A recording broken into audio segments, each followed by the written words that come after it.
Kia ora koutou. My name's Laurie.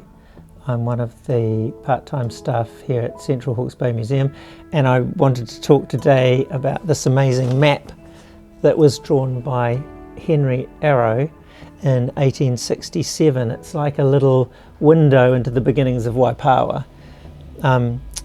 Eventually it was presented to the Waipawa Public Library, and it hung there for 100 years from 1886, probably till about 1986 when this museum started.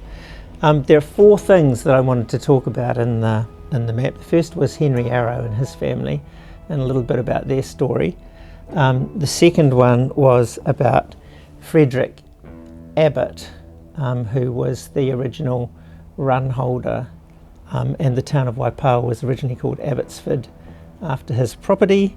The third one was Dr. Charles English, because, and particularly his brother, who painted a painting that now hangs in Central Hawke's Bay District Council, and that shows Waipawa at a similar time.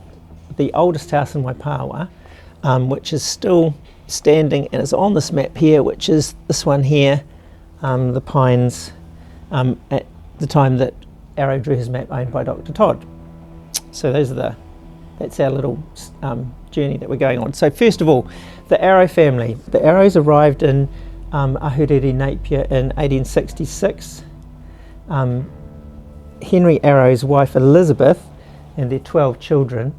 It was Elizabeth, his wife, who had relatives who were living at Pa Tangata, and after they had been in the immigration barracks on Napier Hill, they went and stayed with her relatives for about 10 months. And you can imagine with 12 children living with her and her family, what I imagine was a reasonably small settler's cottage, things got a bit tense after a while.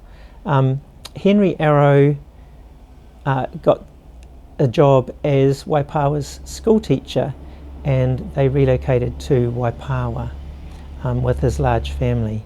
And he drew this map in 1867, showing all of the houses and the streets, and down the bottom here he records a census of the population of within 2 miles of Waipawa in 1867, a total of 164 people. That's men, women and children. At that time, Waipawa was the largest settlement in Hawke's Bay, apart from Napier, and was a very, very important little town for the settlement of the Ruataniwha Plains, on into 70 Mile Bush. Hastings didn't exist, and Waipawa was the centre of settlement. So that brings us to Frederick Abbott. Frederick Sedgwick Abbott was a younger son of a brewing family from East London. His father's company had been instrumental in developing India Pale Ale, so IPAs, so that they could ship beer to India. And Frederick, when he arrived in Wellington, was working for a brewery. He's a bit of an enigmatic character. He's hard to track down, but from what we understand, he made his way into Hawke's Bay because he's recorded as being a witness to the signing of the purchase of the Waipukaro block, when Maclean purchased the land from Māori in Waipukaro Pa.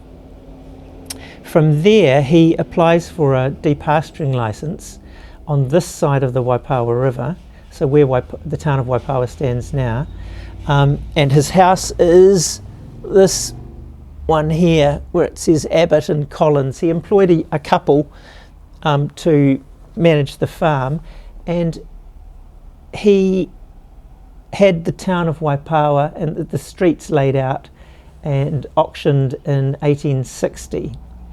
And it appears that around 1870 he left New Zealand, and very little is known about him, except that it appears he married, and that he died in the Channel Islands.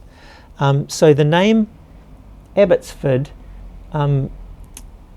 refers to the ford that was here where the road, basically where between the road and the rail bridge are now. The name of the town eventually reverted to Waipawa, which was after Abbott left. One of the curious things about this map is that it is an idealised version of what was actually here on the ground. It actually says there, note, roads are not formed. So what he is drawing there is what was surveyed but didn't actually exist on the ground. Dr. English, who was a doctor in Central Hawke's Bay at the time, his brother Frederick English was an artist, and he has painted this amazing painting that now hangs in the foyer of the District Council.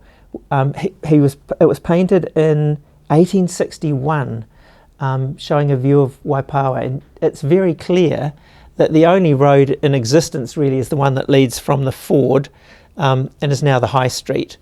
The rest of the town of Waipawa is a scattering of buildings in a sort of a, although it's hard to know how realistic it is. It's all painted very, very beautifully. Frederick English was a painter of animals. He came from Bath in England. He was definitely in Wellington in 1859 because there's a newspaper reference to him.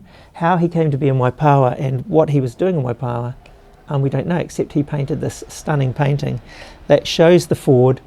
There are a couple of tiny horses crossing the ford in the painting, and you can see that he was very keen to show us his skill as an animal painter by the horses that are across the front of the painting and the other animals that make up the foreground. But what's fascinating to me is the view of Waipawa in the distance. It's all, between the map and the painting, you get a picture of these men looking at, in some ways looking into the future, imagining what will be rather than what's actually on the ground. Finally, number 4, the oldest house in Waipawa is this house here called the Pines, owned by Dr. Todd. At that stage it was built in 1858 by Thomas Fitzgerald and purchased by Dr. Todd later. As far as I am aware, it's the only house that's from this map that's still, or the only building from this map that's still standing. Interestingly, Dr. Todd married Anna Arrow, so one of Henry Arrow's daughters, which links us back nicely to the Arrow family and their 12 children. Henry Arrow's daughter Elizabeth, or Lizzie, married Henry Rathbone on the High Street, and she went on to become one of the Waipawa's most important benefactors. So the Rathbone Maternity Home and the Abbotsford Children's Home are two of the legacies that she left behind. So the Arrow family still have an impact today through their descendants and through this wonderful map that they left behind.